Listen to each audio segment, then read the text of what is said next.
The lips of the righteous feed many. Fools die for want of wisdom. Proverbs says I'm going through the trial of my life, and the lips of the righteous feed many. Fools die for want of wisdom. Yeah, that sounds righteous to me, Lord. Say it again. The lips of the righteous feed many. Fools die for want of wisdom. Yeah, because a fool is a fool. In the lips of the righteous feed many. Fools die for want of wisdom. That means they're slaughtered, they're killed, they die. I pray, Lord, the people after me, that they die, they get killed, that the FBI picks up my case. I know I'm in my darkest hour again, praying for the Calvary. I was reading a magazine at Walmart. It says the sepulcher of in Israel. That's where Christ, the Calvary. That's where the crucifixion was in Jerusalem. The sepulcher in Jerusalem. Because I'm reading Samuel right now, and it says the sepulcher. That's the word sepulcher is introduced somewhere in Samuel in the New King James. I also had the NIV, the New International, but I've been studying the Old Testament through my studies since I've been reading the Bible, since I decided to read the Bible. And so, yeah, people are buried all throughout the land. There's thousands of men who are killed and died. And in Judges, I start seeing where they're buried. It says Moses was died on the top of Mount Sinai. Joshua died. Lots of people died. Lots of vineyards, lots of pools, Jericho Eye, chariots, horsemen, footmen. Everyone fights by sword. And I imagine the people, it's mostly farming. I mean, they're the strongest people because they farm, they herd flocks and sheep. And it's in the desert. And so everything is relying on mortality of living on. So the concubines, they're groups of people who are forming. And so there's 9 tribes of Israel that make it out of Egypt. I also read today that Egypt, and again, I'll say it, the lips of the righteous feed many. Fools die for want of wisdom. The lips of the righteous feed many. Fools die for want of wisdom.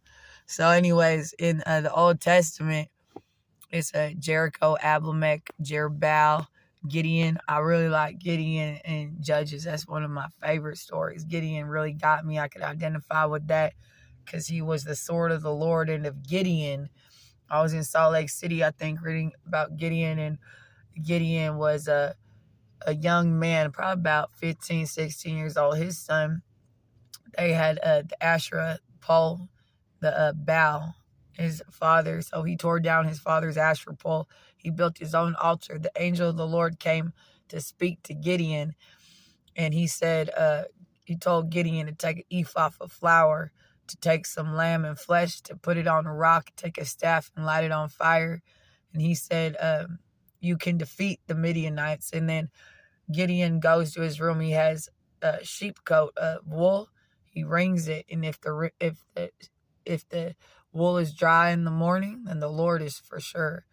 And then if there's dew on it, then the Lord is for sure. So he's becoming a man. And what is what is. It's God's law. There's going to be dew on it or it's going to be dry. And push come to shove, worse come to worse, good come to good, good come to worse, worse come to good. He's going to have to be the ones to defeat the Midianites. They have been impoverishing and ravishing the Gideonites for years, for 8 years. And he was doing wine on the threshing floor at the wine press, so they were hiding the wine. Gideon had to hide for the Midianites with his dad. So they've been shamed and bothered, and they took everything from the Gideonites. Well, the angel of the Lord appears in the Old Testament. I know it's someone. It's someone who believes in the word of God that tells Gideon, you can take down your father's Asherah pole. Do this now. I believe in you. And that's how Israel was formed, because Jacob fought with a man after he bear and conceive with Rachel, because he also was with Leah.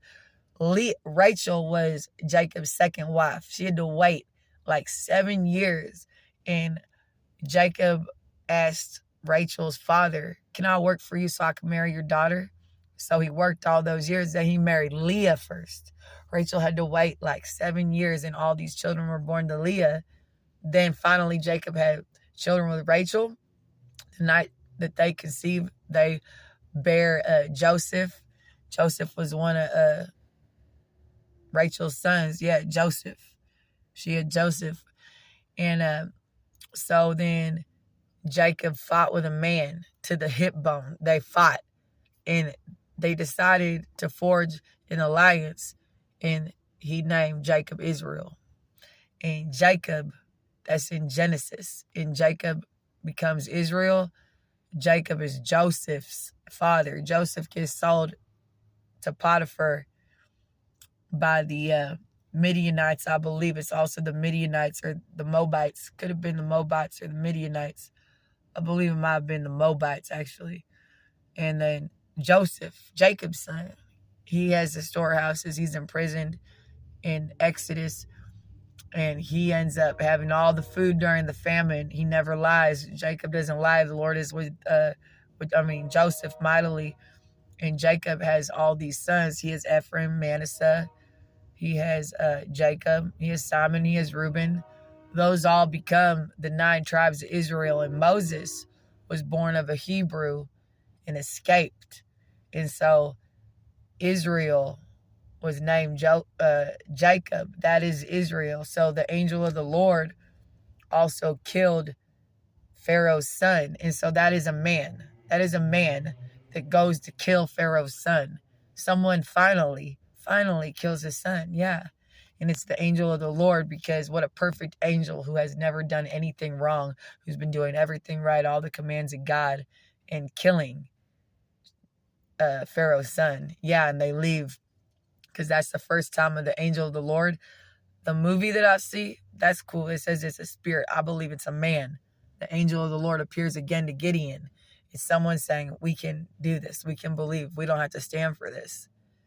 And it's the word of God spoken, the covenant of God, the ark of God, the 10 commandments, the angel of the Lord.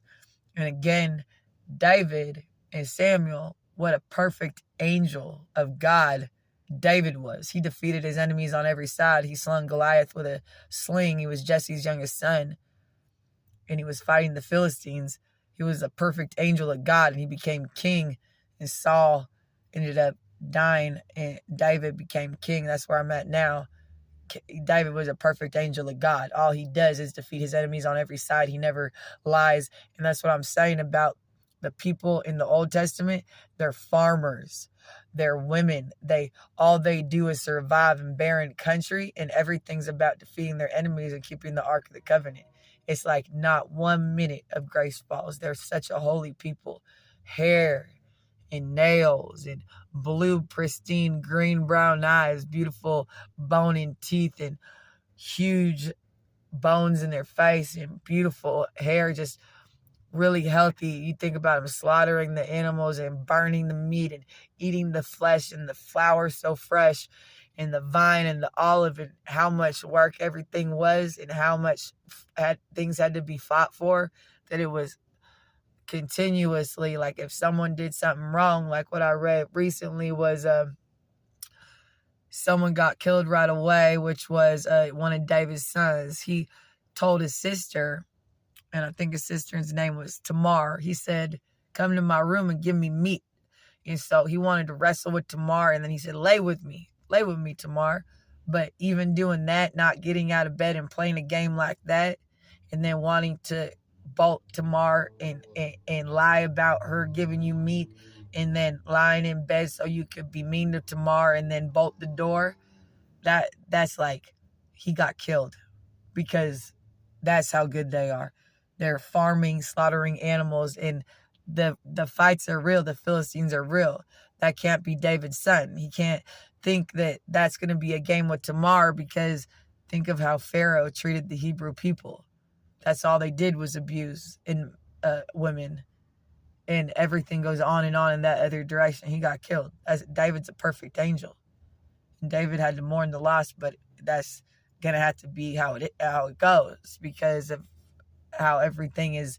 If that takes hold in the Israelite army, Israel will be over. Yeah, so that's I believe, Lord, I believe.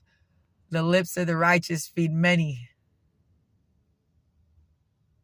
The lips of the righteous feed many. The fool will die for want of wisdom. That's what it is. The lips of the righteous feed many. The fool dies for want of wisdom. That's a proverb. Now I got to learn the verse of the proverb.